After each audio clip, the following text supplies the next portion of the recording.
Today I'll be teaching you guys how you guys can change Spotify playlist picture. It's pretty simple. You want to click on your Spotify's profile picture at the top left corner of your screen and click on where it says view profile. From inside over here, it's going to show you all the playlists you have. You can also click on see all playlists and it's going to show you all the playlists. You want to click on the playlist which you own, which means you are the one who created the playlist. Once you're inside the playlist, you can see the three dot right under your playlist name. Click on the three dot. From over here, you can see the option called edit. Click on edit. Once you click on edit, you can see the change image option right beside playlist.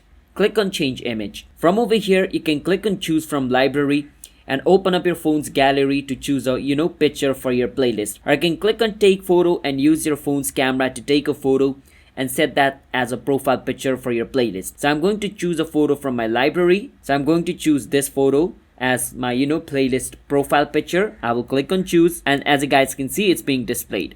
I can click on save, and then my profile picture of my Spotify playlist will be changed. That is how you guys can do it. So if you guys found our video helpful, hit the subscribe to our channel How to Guide. I'll see you guys next time.